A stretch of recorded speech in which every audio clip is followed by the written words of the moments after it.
بسم اللہ الرحمن الرحیم رب اشرح لی صدری ویسر لی امری واحلل عقدۃ من لسانی یفقہوا قولی۔ اللہ تعالیٰ سے دعا ہے کہ وہ آپ کو ہمیشہ اچھے حالوں میں رکھے اور آپ کی طرف بڑھنے والے ہر شر کو خیر میں بدل دے، آمین یا رب العالمین۔ السلام علیکم ورحمۃ اللہ وبرکاتہ۔ Magic and cure series day 9، جادو کا علاج۔ یہ اس سیریز کا آخری اور سب سے اہم لیکچر ہے جس میں ہم سیکھیں گے کہ اگر کسی انسان پر جادو ہو جائے تو قرآن و حدیث کے مطابق اس کا علاج کیسے ممکن ہے۔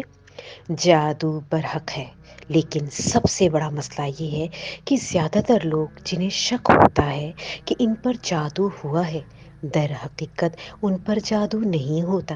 وہ وہم کی وجہ سے اپنے تمام مسائل کو جادو کا نتیجہ قرار دیتے ہیں۔ جب آپ نے جادو کی ساری علامات ہوں اور وہ ثابت ہو جائیں، پھر آپ نے علاج کرنا ہے۔ خواہ مخواہ لوگوں کی باتوں میں آ کر وہم میں نہیں پڑنا، اور علاج بھی ویسے نہیں کرنا جیسے آج کل ہو رہا ہے۔ یاد رکھیں، شریعت نے مکمل علاج بتایا ہے۔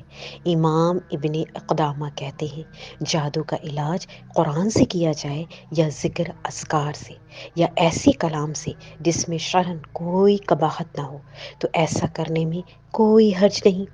اور اگر جادو کا علاج جادو سے کیا جائے تو اس بارے میں امام احمد بن حنبل نے توقف کیا ہے۔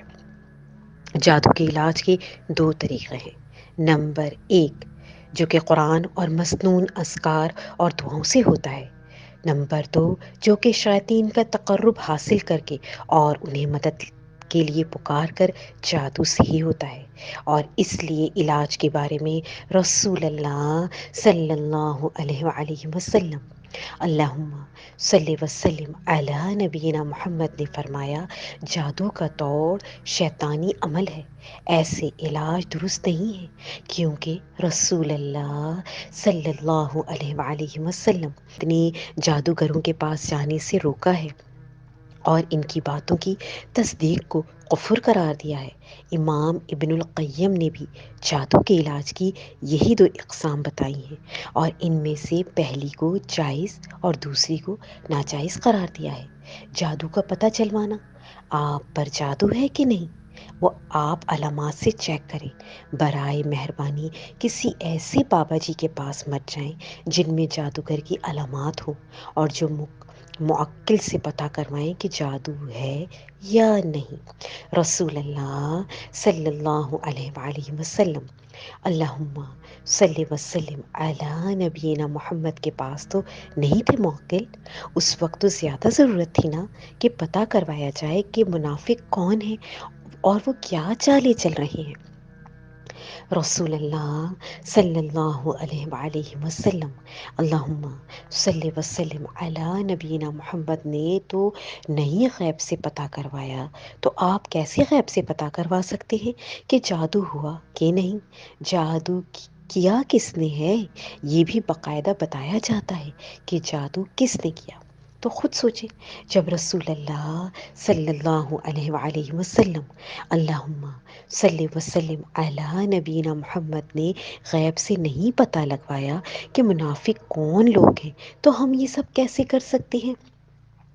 اگر کسی نے ہم پہ جادو کیا بھی ہے تو ہم اس بات کے پیچھے کیوں پڑ جاتے ہیں کہ کس نے کیا، اور یہ بات پتہ کروانے کے لیے پتہ نہیں کیا کیا کام کرتے ہیں جو شریعت میں بالکل جائز نہیں۔ تو ایسے کام بھی جادو میں آتے ہیں، اس لیے کہ جادو ہوا کہ نہیں، جادو کیا کس نے، یہ بھی باقاعدہ بتایا جاتا ہے کہ جادو کس نے کیا۔ تو خود سوچیں، جب رسول اللہ صلی اللہ علیہ وآلہ وسلم اللہم صلی وسلم علی نبینا محمد نے غیب سے نہیں پتہ لگوایا کہ منافق کون لوگ ہیں، تو ہم یہ سب کام کیسے کر سکتے ہیں؟ اگر کسی نے ہم پہ جادو کیا بھی ہے تو ہم اس بات کے پیچھے کیوں پڑ جاتے ہیں کہ کس نے کیا، اور یہ بات پتہ کروانے کے لیے پتہ نہیں کیا کیا کام کرتے ہیں۔ جو شریعت میں بالکل جائز نہیں، تو ایسے کام بھی جادو میں آتے ہیں۔ اس لیے اپنے ایمان کو سودا نہ کریں اور علاج پر توجہ دیں، ایسے کاموں سے پرہیز کریں اور بالکل قریب بھی نہیں جانا ان کاموں کے جن کا شریعت سے کوئی لینا دینا نہیں۔ یاد رکھیں، جادو کا علاج قرآن و حدیث ہی سے ممکن ہے۔ وَنُنَزِّلُ مِنَ الْقُرْآنِ مَا هُوَ شِفَاءٌ وَرَحْمَةٌ لِّلْمُؤْمِنِينَ، اور ہم قرآن میں وہ چیز اتارتے ہیں جو ایمان والوں کے لیے شفا اور رحمت ہے۔ الاسراء 82۔ قرآن نہ صرف جادو، حسد اور آسیب زدہ کا علاج ہے، بلکہ اس میں جسمانی بیماریوں کا بھی علاج ہے۔ الحمدللہ، کچھ لوگ کہتے ہیں کہ قرآن و سنت سے علاج کروایا لیکن کوئی اثر نہیں ہوا۔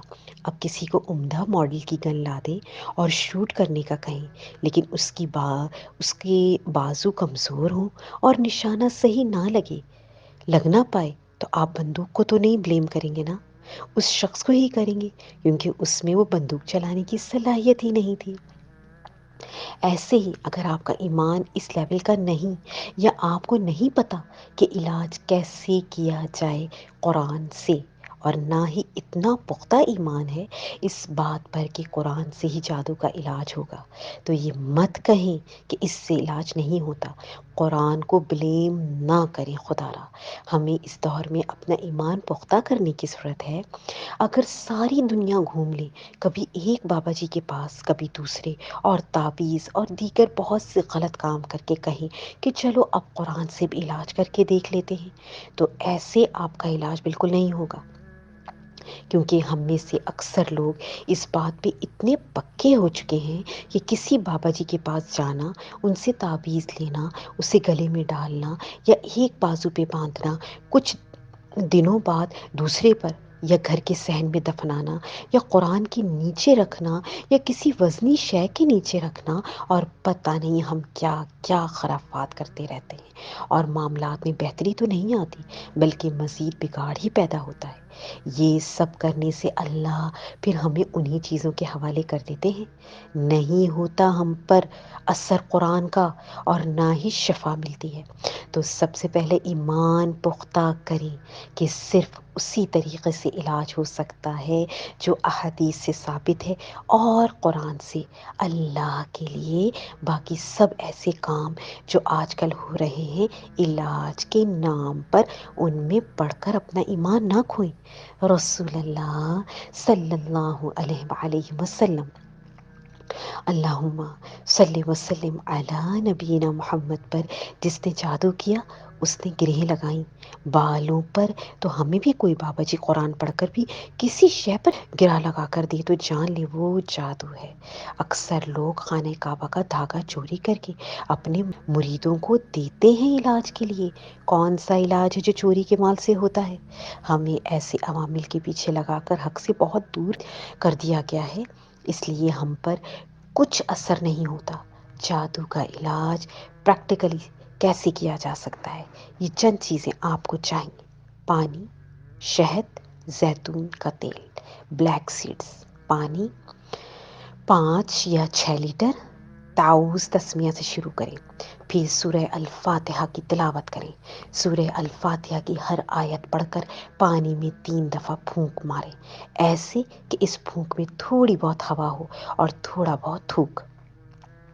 اس طرح سے سورہ الفاتحہ 3 مرتبہ پڑھیں۔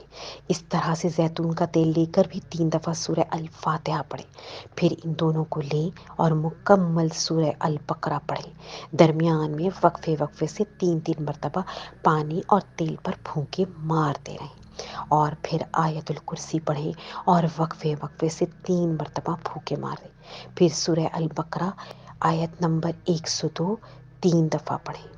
پھر سورہ البقرہ آیت نمبر 8 کی آیات اور 119 سے 115 ان کو 3 مرتبہ پڑھیں، اور ہر آیت کے بعد اوپر بتائے گئے طریقے کے مطابق پھونک ماریں۔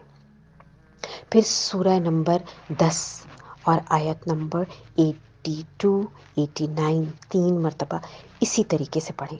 سورہ البقرہ آیت نمبر 20 سے لے کر 80 اور 95 اسی طریقے سے 3 مرتبہ پڑھیں اور ہر آیت کے بعد پانی اور تیل میں پھونکیں۔ پھر سورہ البقرہ کی آخری 2 آیات اسی طریقے سے 3 مرتبہ پڑھیں۔ پانی اور تیل کے لیے الگ الگ 3 دفعہ پڑھنا ہے۔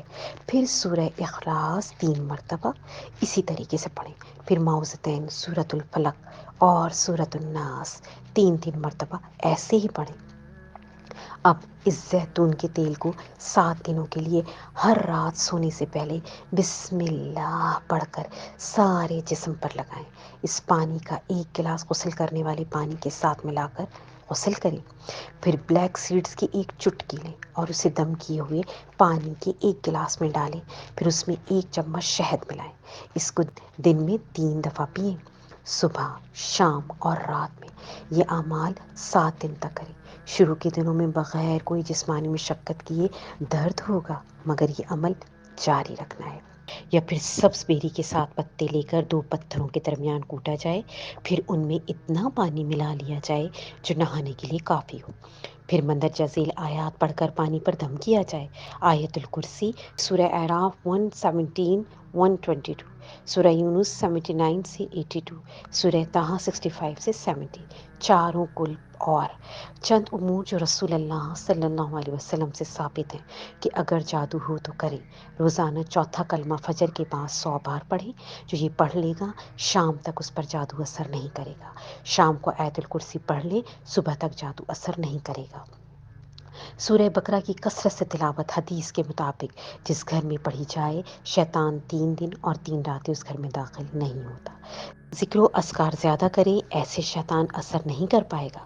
سورہ فلق اور سورہ ناس کا دم کریں، خود پر اور اس یقین سے کہ رسول اللہ صلی اللہ علیہ وآلہ وسلم اللہم صلی وسلم علی نبینا محمد پر جادو ہوا تو علاج کے لیے 2 صورتیں نازل ہوئیں۔ رسول اللہ صلی اللہ علیہ وآلہ وسلم نے فرمایا کہ میں نے ان صورتوں سے زیادہ پاورفل صورتیں نہ توریت میں پڑھی نہ انجیل میں۔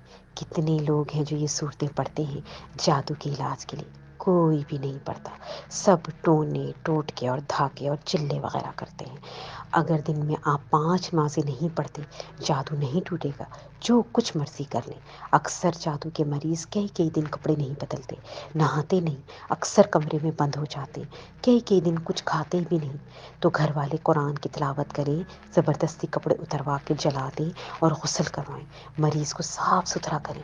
ایسا کرنے سے مریض تقریباً 80% ٹھیک ہو جائے گا۔ گھر میں اذان دیں، اس نیت سے کہ میں اذان کا دم کر رہا ہوں۔ جادو کے مریض عموماً سوتے نہیں، لیکن اگر وہ آرام کر رہے تو دور کھڑے ہو کر سورہ قمر اور سورہ بروج دم کریں اور مریض کو تصور کر کے اسے پھونک ماریں۔